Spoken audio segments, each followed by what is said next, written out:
In this lesson on the book of Acts, we will be covering the time from Paul's arrival in Jerusalem after his fourth missionary journey until he is sent to Rome. It's a rather short lesson, only about 40 minutes long. We will now continue with our study of Acts. Paul has finished his third missionary journey, and now he has returned to Jerusalem. We're going to be looking at Jerusalem and Caesarea, his arrest and trials. It'll be from Acts 21:27 to chapter 26, verse 32, and we'll cover about June 58 AD to fall 60 AD. Let's get started. In Jerusalem, our friends, glad to see us, received us with open arms. The first thing next morning, we took Paul to see James. All the church leaders were there.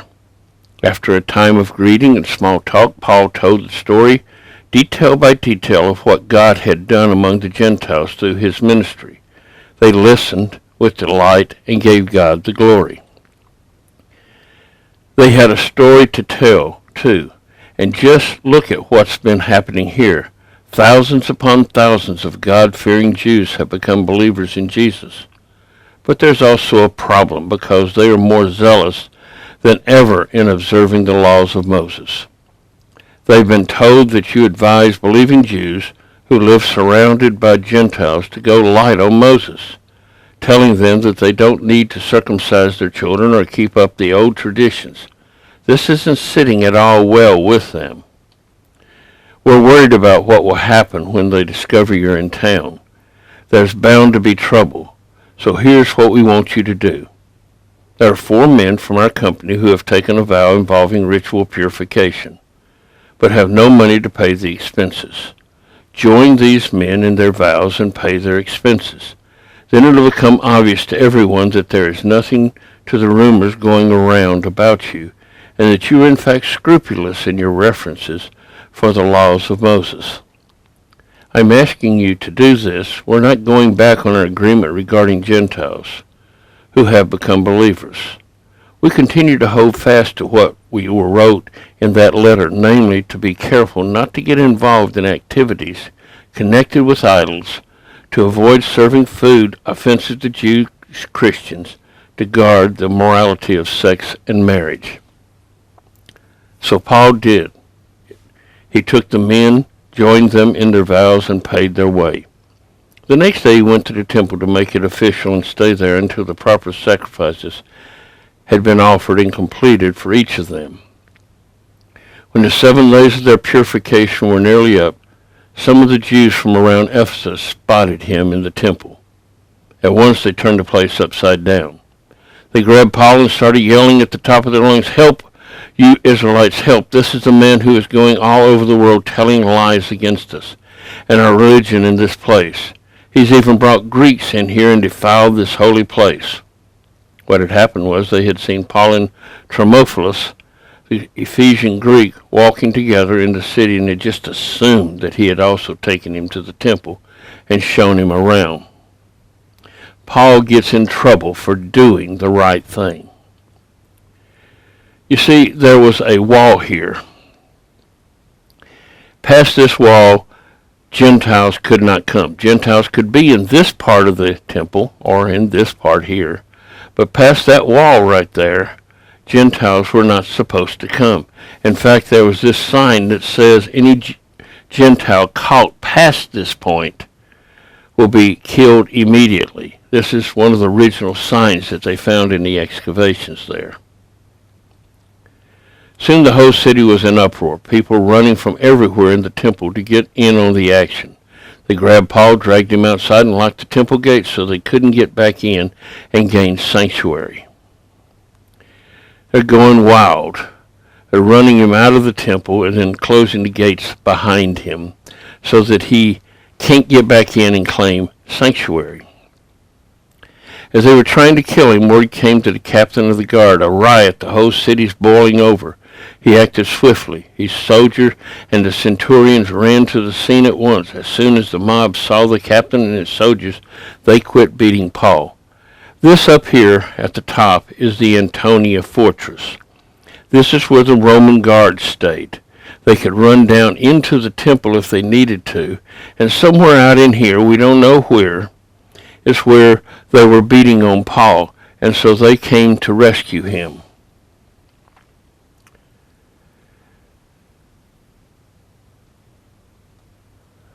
The captain came up and put Paul under arrest.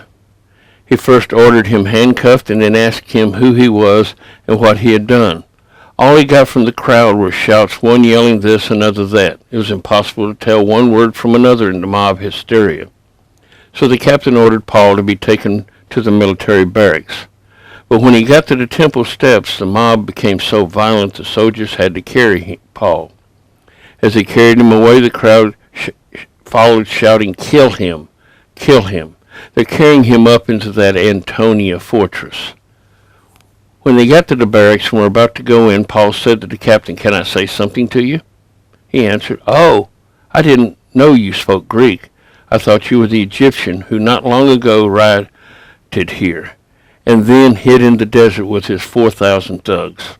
Paul said, "No, I'm a Jew born in Tarsus, and I'm a citizen still of that influential city. I have a simple request. Let me speak to the crowd." Paul wants to try and straighten it out, but it isn't going to go well. Standing on the barrack steps, Paul turned and held his arms up, and hush fell over the crowd as Paul began to speak. He spoke in Hebrew. "My dear brothers and fathers, listen carefully to what I have to say before you jump to any conclusions about me." When they heard him speaking Hebrew, they grew even quieter. No one wanted to miss a word of this. He continued, "I am a good Jew, born in Tarsus in the province of Cilicia, but educated here in Jerusalem under the exacting eye of Rabbi Gamaliel, thoroughly instructed in your religious traditions. And I've always been passionately on God's side, just as you are right now. I went after anyone connected with this way, went at them hammer and tongue, ready to kill for God. I rounded up men and women right and left and had them thrown in prison. You can ask the chief priest or anyone in the high council to verify this. They all knew me well. Then I went off to our brothers in Damascus, armed with official documents authorizing me to hunt down the Christians there and arrest them and bring them back to Jerusalem for arrest. As I arrived in the outskirts of Damascus about noon, a blinding light blazed over the skies and fell to the ground dazed. I heard a voice, 'Saul, Saul, why are you out to get me?' 'Who are you, Master?' I asked. He said, 'I am Jesus the Nazarene, the one you're hunting down.' My companions saw the light, but they did not hear the conversation. Then I said, 'What do I do now, Master?' He said, 'Get to your feet and enter Damascus. There you'll be told everything that's been set out for you to do.' And so we entered Damascus, but nothing like the entrance I had planned. I was blind as a bat, and my companions had to lead me in by hand. And that's when I met Ananias, a man with a sterling reputation observing our laws. A Jewish community in Damascus is unanimously on that score. He came and put his arm on my shoulder. 'Look up.' And I looked and found myself looking right into his eyes. I could see again. He said, 'Get to your feet and enter Damascus.' Then he said, 'The God of our ancestors has handpicked you to be briefed on this plan of action. You've actually seen the righteous innocence and heard him speak. You are to be a key witness to everyone you meet of what you've seen and heard. So what are you waiting for? Get up and get yourself baptized, scrubbed clean of those sins, and personally acquainted with God.' Well, it happened, just as Ananias said. I was back in Jerusalem and praying one day in the temple, lost in the presence of God, and saw God's righteous innocent, and heard him say to me, 'Hurry up, get out of here quickly as you can. None of the Jews in Jerusalem are going to accept what you are about to say to me.' At first I objected. Who has better credentials?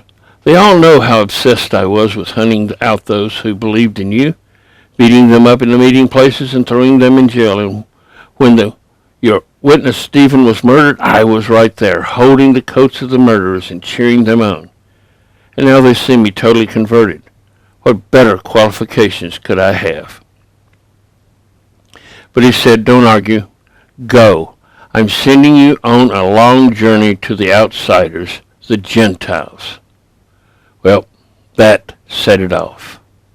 The people in the crowd had listened attentively up to this point, but now they broke loose shouting out, kill him! He's an insect! Stomp on him! And they shook their fists. They filled their air with curses. That's when the captain intervened and ordered Paul taken into the barracks. But now the captain was thoroughly exasperated. He decided to interrogate Paul under torture in order to get to the bottom of this, to find out what he had done that provoked this outraged violence. As they spread-eagled him with thongs, getting him ready for the whip, Paul said to the centurion standing there, is this legal? Torturing a Roman citizen without a fair trial?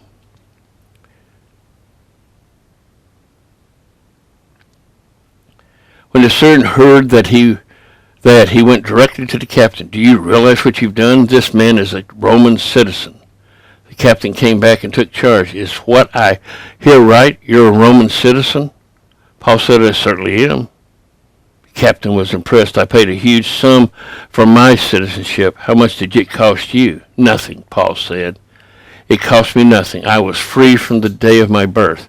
Roman citizens have certain rights and privileges across the entire empire. Now, I don't know how you prove this, that he's a citizen. I guess you just have to take his word that he is. But they have certain rights, and you can't just torture them, you can't whip them, you can't throw them in jail without a good reason and without some kind of trial. And this strikes fear into the centurion because he's actually hurt a Roman citizen. That put a stop to the interrogation, and it put the fear of God into the captain.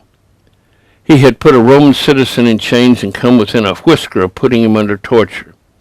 The next day, determined to get to the root of the trouble and know for sure what was behind the Jewish accusations, the captain released Paul and ordered a meeting of the high priest and the high council to see what they could make of it. Paul was led in and took his place before them. Paul surveyed the members of the council with a steady gaze and then said his piece. Friends, I've lived with a clear conscience before God all my life, up to this very moment. That set the chief priest Ananias off. He ordered his aides to slap Paul in the face. Paul shot back, God will slap you down. What a fake you are. You sit there and judge me by the law and then break the law by ordering me slapped around. The aides were scandalized. How dare you talk to God's chief priest like that? Paul acted surprised. How was I to know he was chief priest? He doesn't act like the chief priest. You're right, the scripture does say, don't speak abusively to the ruler of your people. Sorry. Paul stood in the council and was being judged by them. Paul, knowing some of the council was made up of Sadducees and others of Pharisees and how they hated each other, decided to exploit their antagonism. Friends, I'm a stalwart Pharisee from a long line of Pharisees. It's because of my Pharisaic convictions that I hope and the hope and the resurrection of the dead that I've been hauled into court. What he's doing is he's playing one against the other. The Sadducees do not believe in a resurrection of the dead. They believe that this life, when it's through, it's over, that's it, period. Pharisees believe in a resurrection of the dead, so he just split the council down the middle, and he intentionally starts a riot. The moment he said this, the council split right down the middle, Pharisees and Sadducees going at each other in heated argument. Sadducees had nothing to do with the resurrection or angels or even a spirit. If they can't see it, they don't believe it. Pharisees believe it all. And so a huge and noisy quarrel broke out. Then some of the religion scholars on the Pharisee side shouted down the others.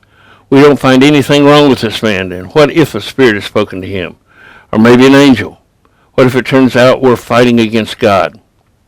That was the fuel of the fire, and the quarrel flamed up and became so violent the captain was afraid they would tear Paul apart limb from limb. He ordered soldiers to get him out of there and escort him back to the safety of the barracks. That night the master appeared to Paul. It's going to be all right. Everything is going to turn out for the best. You've been a good witness for me here in Jerusalem. Now you're going to be my witness in Rome. So God comes to him and tells him, hey, you're going to Rome. This is your ticket to Rome. Next day, the Jews worked up a plot against Paul. They took a solemn oath that they could neither eat nor drink until they had killed him. Over 40 of them ritually bound themselves to this murder pact and presented themselves to the high priest and religious leaders. We're bound ourselves by a solemn oath to eat nothing until we have killed Paul, but we need your help. Send a request from the council to the captain to bring Paul back so that he can investigate the charges in more detail. We'll do the rest. Before he gets anywhere near you, we'll have him killed, and won't be involved. Now, I find this very interesting. They said they're going to go on a hunger strike and not drink or eat anything until Paul is dead. Well, actually, we're going to find out that Paul doesn't get killed. Does that mean they starved themselves to death? Or did they break their vow? Paul's nephew, his sister's son, overheard them plotting the ambush. He went immediately to the barracks and told Paul. Paul called over one of the centurions and said, take this young man to the captain. He has something important to tell him. Centurion brought him to the captain and said, the prisoner Paul asked me to bring this young man to you. He said he has something urgent to tell you.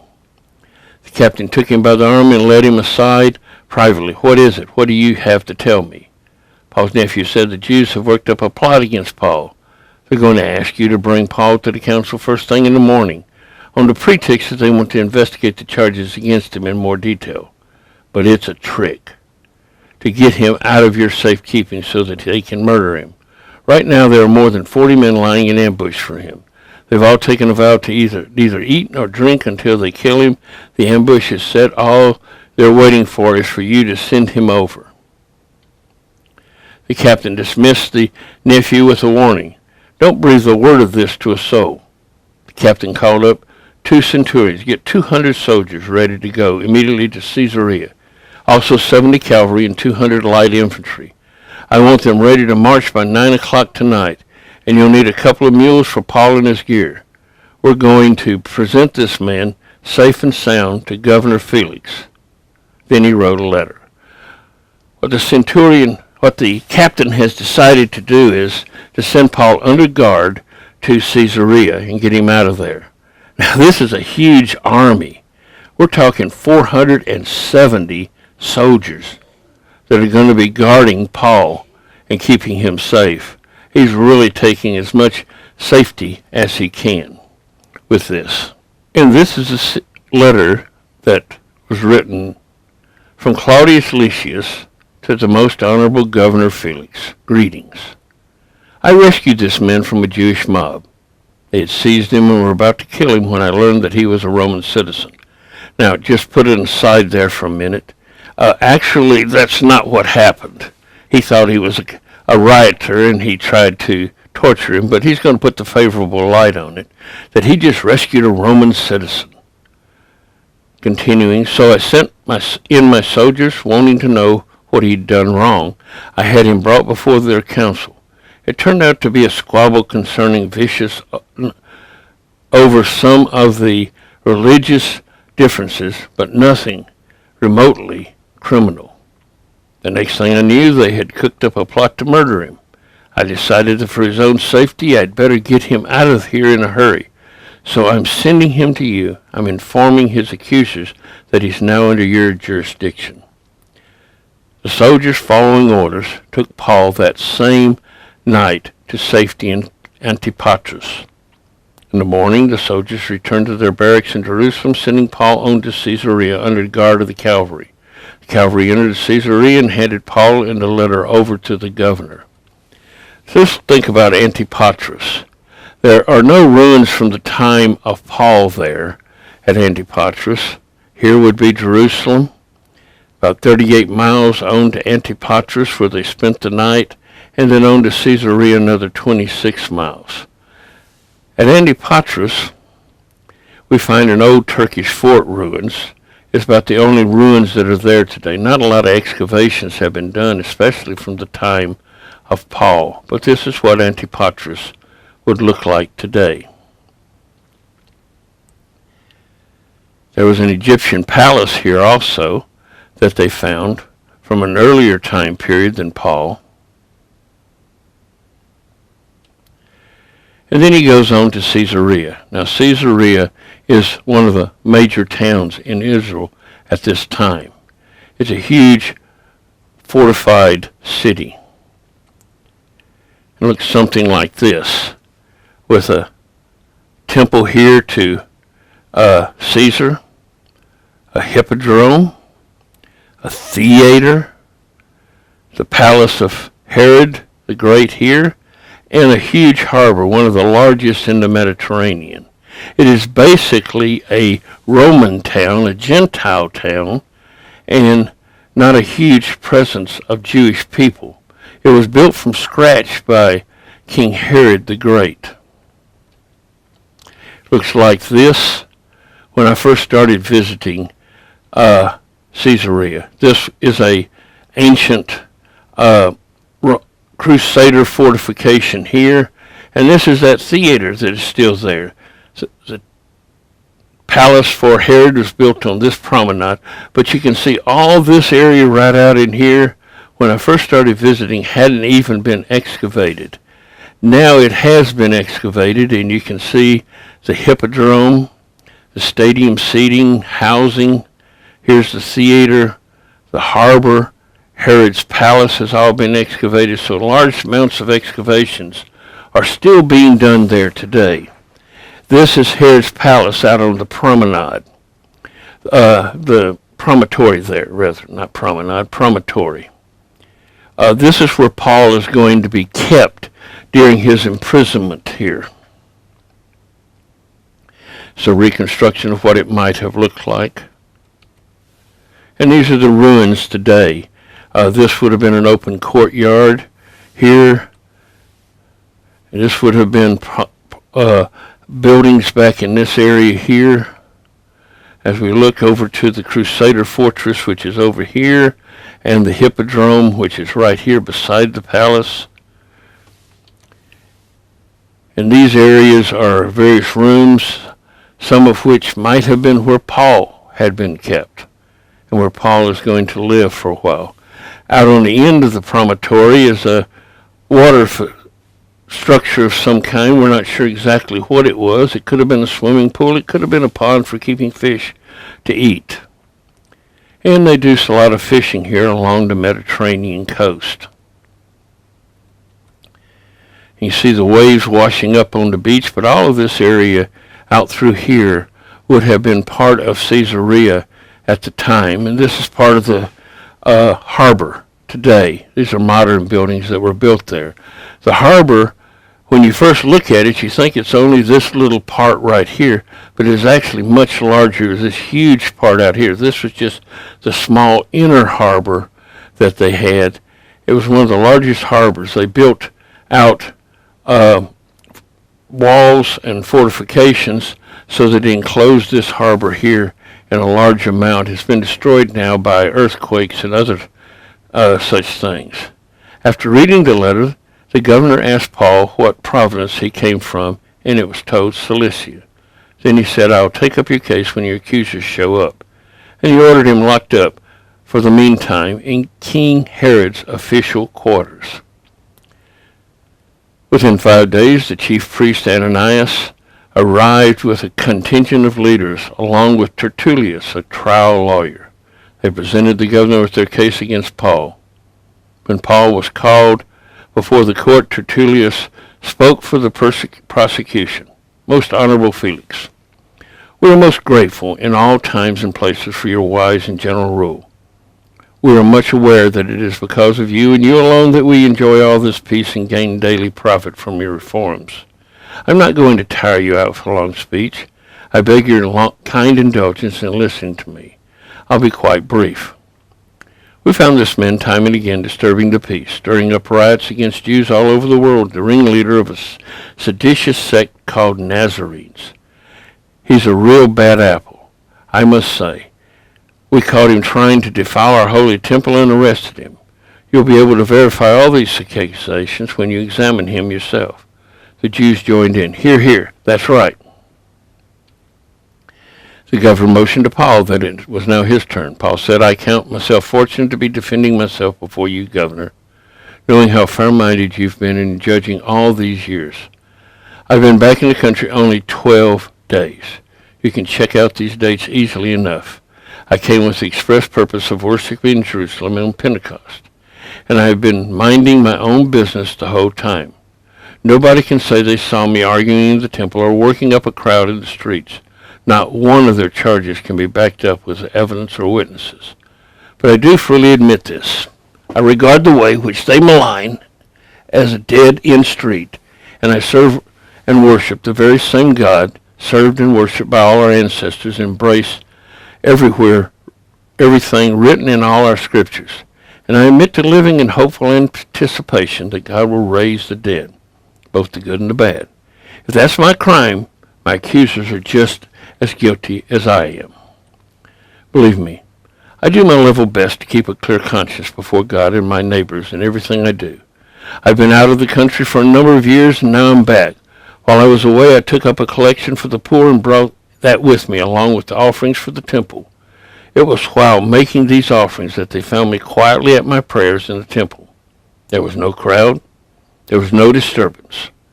It was some Jews from Ephesus who started all this trouble. And you'll notice they're not here today. They're cowards, too cowardly to accuse me in front of you. So ask these others what crime they've caught me in. Don't let them hide behind the smooth-talking Tertullus. The only thing they have on me is that one sentence I shouted out in the council. It's because I believe in the resurrection that I'm hauled into this court. Does that sound to you like grounds for a criminal case?" Felix sillily shallowed. He knew far more about the way than he let on, and could have settled the case then and there. But uncertain of his best move politically, he played for time. "When Captain Lysias comes down, I'll decide your case." He gave orders to the centurion to keep Paul in custody, but to more or less give him the run of the palace, and not prevent his friends from helping him. A few days later, Felix and his wife Drusilla, who was Jewish, sent for Paul and listened to him. Talk about a life of believing in Jesus Christ. As Paul continued to insist on right relations with God and his people, about the life of moral discipline and coming judgment, Felix felt things getting a little too close for comfort and dismissed him. "That's enough for today. I'll call you back when it's convenient."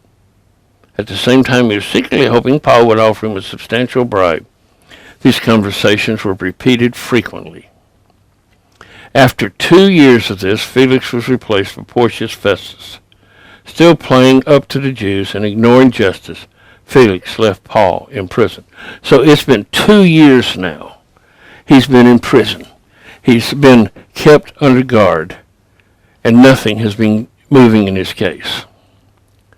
3 days after Festus arrived in Caesarea to take up his duties as governor, he went up to Jerusalem. The high priest and the top leaders renewed their vendetta against Paul. After 2 years, they still want to get him killed. They asked Festus if they would please do them a favor for sending Paul to Jerusalem to respond to their charges. A lie, of course. They revived the old plot to set an ambush and kill him along the way.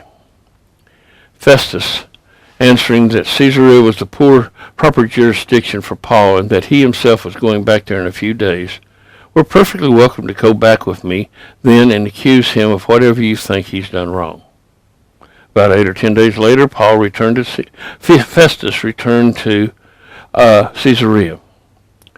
The next morning, he took his place in the courtroom and had Paul brought in. The minute he walked in, the Jews who had come down from Jerusalem were all over him, hurling the most extreme accusations, none of which they could prove. Paul took the stand and said simply, "I've done nothing wrong against the Jewish religion or the temple or Caesar, period." Festus, though, wanted to get on the good side of the Jews and said, "How would you like to go up to Jerusalem and let me conduct a trial there?" Paul answered, I'm standing at this moment before Caesar's bar of justice, where I have a perfect right to stand. And I'm going to keep standing here. I've done nothing wrong to the Jews, and I know it as well as I do.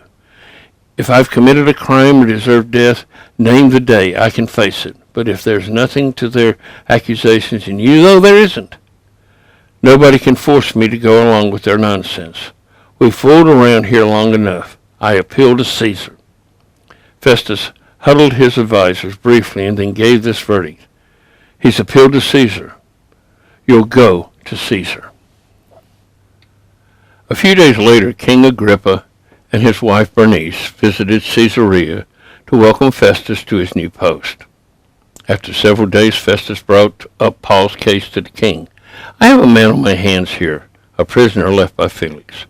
When I was in Jerusalem, the high priest and Jewish leaders brought a bunch of accusations against him and wanted me to sentence him to death. I told them that it wasn't the way of the Romans did things. Just because a man is accused, we don't throw him out to the dogs. We make sure the accused has a chance to face his accusers and defend himself of the charges. So when they came down here, I got right on the case. I took my place in the courtroom and put the man on stand. The accusers came at him from all sides, but their accusations turned out to be nothing more than arguments about their religion and a dead man named Jesus, who the prisoner claimed was alive. Since I'm a newcomer here and I don't understand everything involved in cases like this, I asked if he'd be willing to go to Jerusalem and be tried there. Paul refuses and demanded a hearing before His Majesty in our highest court. So I ordered him returned to custody until I could send him to Caesar in Rome. Agrippa said, I'd like to see this man and hear his story. Good, said Festus. We'll bring him in first thing in the morning, and you'll hear it from yourself. The next day, anybody in Caesarea found his way to the great hall, along with the top military brass. Notice here, as an aside, that Paul is going to be able to witness to the entire elite of the Roman Empire in Caesarea. All the highest people are about to hear of Jesus Christ. Jesus is really using him, even in his chains and in his imprisonment. Taking up, Agrippa and Bernice made a flourishing grand entrance and took their place. Festus then ordered Paul brought in. Festus said, King Agrippa and distinguished guests, take a good look at this man. A bunch of Jews petitioned me first in Jerusalem and later here to do away with him. They've been very vehement in demanding his execution. I looked into it and decided that he had committed no crime. He requested a trial before Caesar, and I agreed to send him to Rome. But what am I going to write to my master Caesar? All the charges made by the Jews were fabrications, and I've uncovered nothing else. That's why I brought him before you, this company, and especially you, King Agrippa, so that you can come up with something in the nature of a charge that will hold water. For it seems to me silly to send a prisoner all the way for a trial and not be able to document what he did wrong. Agrippa spoke directly to Paul. Go ahead, tell us about yourself. Paul took the stand and told his story. I can't think of anyone, King Agrippa, before whom I'd rather be answering all these Jewish accusations than you, knowing how well you are acquainted with Jewish ways and all our family quarrels. From the time of my youth, my life has been lived among my own people in Jerusalem. Practically every Jew in town who watched me grow up, and if they were willing to stick their neck out, they'd tell you in person, knows that I lived a strict Pharisee, the most demanding branch of our religion. It's because I believed it and took it seriously, committed myself heart and soul to what God promised our ancestors. The identical hope, mind you, that the 12 tribes have lived for night and day all these centuries. It's because I have held on to this tested and tried hope that I'm being called on the carpet by the Jews. They should be the ones standing trial here, not me. For the life of me, I can't see why it's a criminal offense to believe that God raises the dead. I admit that I didn't always hold that position. For a time I thought it was my duty to oppose the Jesus of Nazareth with all my might, backed by the full authority of the high priest. Through these believers, and had no idea they were God's people, into the Jerusalem jail right and left. And whenever it came to a vote, I voted for their execution. I stormed through their meeting places, bullying them into cursing Jesus, a one-man terror obsessed with obliterating these people. And then I started on the towns outside Jerusalem. One day on my way to Damascus, armed as always with papers from the high priest authorizing my action, right in the middle of the day, a blaze of light outshining the sun, poured out of the sky on me and my companions. O king, it was so bright we fell flat on our face. Then I heard a voice in Hebrew, Saul, Saul, why are you out to get me? Why do you insist on going against the grain? I said, Who are you, master? The voice answered, I am Jesus, the one you're hunting down like an animal. But now up on your feet. I have a job for you. I've handpicked you to be a servant and witness to what's happening today and to what I'm going to show you. I'm sending you off to open the eyes of the outsiders so that they can see the difference between dark and light and choose light. See the difference between Satan and God and choose God. I'm sending you off to present my offer of sins forgiven and a place in the family, inviting them into the company of those who begin real living by believing in me. What could I do, King Agrippa? I couldn't just walk away from a vision like that. I became an obedient believer on the spot. I started preaching this life change, this radical turn to God, and everything it meant in everyday life, right there in Damascus. Went on to Jerusalem and the surrounding countryside, and from there to the whole world. It's because of this whole world dimension that the Jews grabbed me in the temple that day and tried to kill me. They want to keep God for themselves. But God has stood by me just as he promised. And I'm standing here saying what I've been saying to anyone, whether king or child, who will listen. And everything I'm saying is completely in line with what the prophets and Moses said would happen. 1, the Messiah must die. 2, raised from the dead. He would be the first rays of God's daylight shining on people far and near, people both godless and God-fearing. That was too much for Festus. He interrupted with a shout, Paul, you're crazy. You've read too many books, spent too much time staring off into space. Get a grip on yourself. Get back in the real world. But Paul stood his ground. With all respect, Festus, your honor, I'm not crazy. I'm both accurate and sane in what I'm saying. The king knows what I'm talking about. I'm sure that nothing of what I've said sounds crazy to him. He's known all about it for a long time. You must realize that this wasn't done behind the scenes. You believe the prophets, don't you, King Agrippa? Don't answer that. I know you believe. But Agrippa did answer, keep this up much longer and you'll make me a Christian out of me. Paul, still in chains, said, that's what I'm praying for. With an hour later, are not only you but everyone listening today to come like me, except, of course, in this prison jewelry. The king and the governor, along with Bernice and the advisors, got up and went into the next room to talk over what they'd heard. They quickly agreed on Paul's innocence, saying, there's nothing in this man's deserving prison, let alone death. Agrippa told Festus if he could set free right now if he hadn't requested the hearing before Caesar.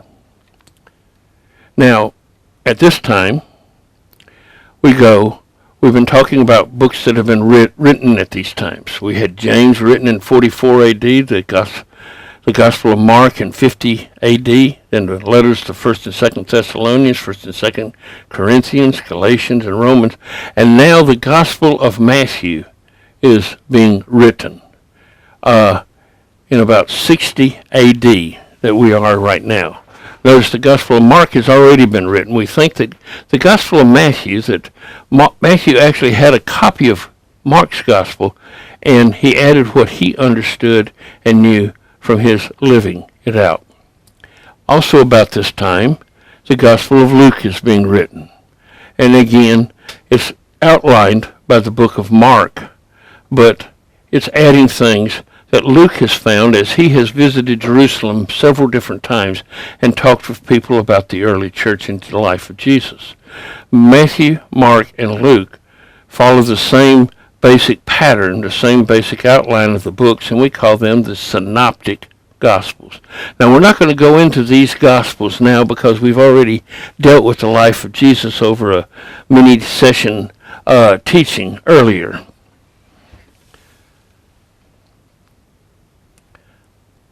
Now Paul sails for Rome.